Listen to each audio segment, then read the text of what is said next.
बिस्मिल्लाहिर्रहमानिर्रहीम। अस्सलाम वालेकुम जी व्यूवर्स, कैसे हैं? अल्लाह ताला आप सभी को शादो आबाद रखे और तमाम आफात बलियात और मुसीबतों से आपकी हिफाजत फरमाए।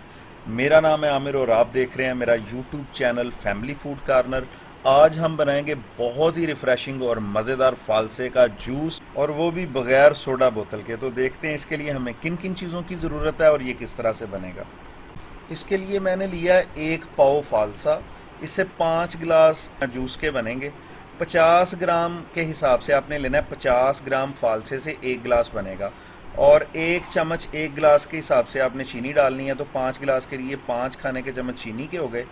और इसमें डालेंगे आधा चाय का चम्मच काले नमक का, और 1/4 चाय का चम्मच इसमें काली मिर्च का पाउडर जाएगा, बारीक पिसा हुआ। अब ग्राइंडर का जग ले लें और फालसा उसमें डाल लें। वो जो हमारे पास 5 खाने के चम्मच चीनी है वो भी इसमें डाल लेते हैं। और ये काला नमक भी चला गया इसमें, और ये काली मिर्च बारीक पिसी हुई वो भी इसमें डाल लेंगे। अब इसमें हमने तकरीबन 1 गिलास सादा पानी का ऐड करना है और इसको मशीन पे चढ़ाते हैं। अब ग्राइंडर पर ये बहुत जल्दी और बिल्कुल आसानी से तैयार हो जाएगा, लेकिन इसमें थोड़ी सी गुठलियाँ होती हैं, उसको छान लेते हैं। मशीन से उतारने के बाद आप इसको किसी भी स्ट्रेनर के साथ छान सकते हैं या मलमल के कपड़े के साथ छान सकते हैं। घर में इस तरह की कोई छाबी जिसमें थोड़े बारीक सुराख हों, आप उसके साथ छान सकते हैं। बल्कि आपको थोड़ा सा अजीब लगेगा, मैं तो इसको ये चावल छानने वाले छानने के साथ छानूंगा। मेरे पास इस वक्त अल्हम्दुलिल्लाह मलमल का कपड़ा मौजूद है, लेकिन मैं आपको ये बता रहा हूँ कि अगर घर में मलमल का कपड़ा भी मौजूद ना हो, किसी वजह से स्टेनर भी मौजूद ना हो, छाननी मौजूद ना हो, और प्लास्टिक की बारीक सुराखों वाली टोकरी भी ना हो, तो फिर भी आपका काम चल जाएगा। ये तकरीबन सारे घरों में ही होता है, ये चावल छानने वाला छानना।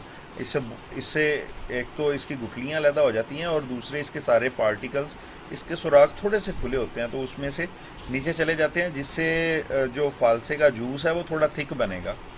इसमें से आलमोस्ट सारा जूस जो है वो नीचे बर्तन में चला गया पानी ऐड करने के बाद, और जो थोड़ा बहुत रह गया उसको भी दबा के निकाल लेते हैं। आप उतनी देर में मेरे चैनल को सब्सक्राइब कर लें, और अगर आपको वीडियो अच्छी लग रही है तो इसको लाइक भी ज़रूर कर दें। ये आपकी तरफ से हौसला अफजाई होती है कि हम काम को ठीक कर रहे हैं। अब इसमें आइस ऐड कर लें और आपका फ्रेश फालसे का जूस बिल्कुल रेडी है। तो ये थी आज की छोटी सी वीडियो फालसे के फ्रेश जूस के हवाले से। उम्मीद करता हूँ वीडियो आपको अच्छी लगी होगी। वीडियो आपको पसंद आए, लाइक करें, शेयर करें और मेरे चैनल को सब्सक्राइब करें। बहुत जल्द एक नई रेसिपी के साथ हाज़िर होंगे। तब तक अपना बहुत सारा ख्याल रखिएगा, मुझे दुआओं में याद रखिएगा। अल्लाह हाफिज़।